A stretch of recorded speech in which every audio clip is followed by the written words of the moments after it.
your stand is a stressful process. How big should it be? Where should you be on the floor? Should you be near your competitors or far away? Where will get the most traffic? In this episode, we'll be answering those questions and more. When booking a stand, the sales teams will show you lots of different options.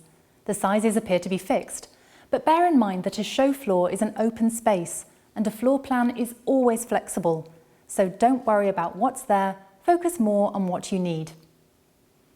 In this episode, we're going to look at 1. How big your stand should be, 2. Where you should be in relation to your competition, and 3. Where on the show floor you should put your stand. Stands in the UK, Europe and Asia are sold in square meters, and in the US it's square feet. It can often be hard to imagine how big a stand is when looking at a floor plan.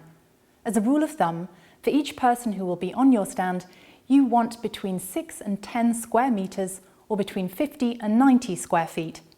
It may sound like a lot, but remember you need lots of space to speak with people and demo your products.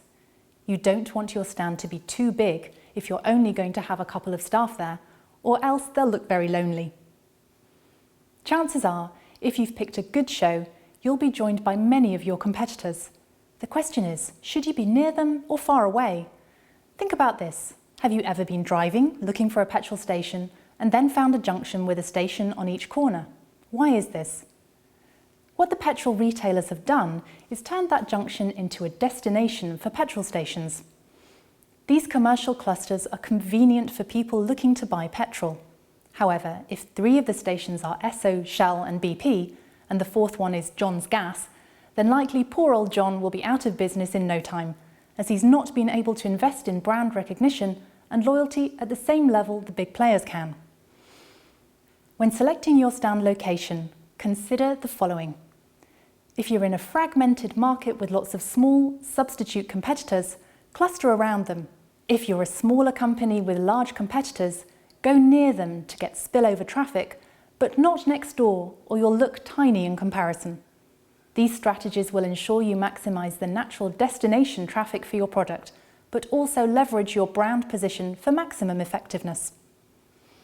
Lastly, where on the floor should you go? Most will tell you towards the front middle. But is this always right? When people first walk into a show, they are immediately disoriented and spend the first few minutes trying to create a mental map of the floor.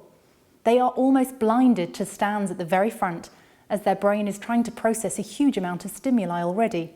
Instead, try to be towards the middle of the floor. Avoid dark alleys, for example the back corner, but also consider the proximity to the seminar theatres, cafes and the loos. Everyone needs a coffee or a convenience stop, although make sure you only approach people on the way out from the loo, not on the way in, or it may be a pretty short conversation.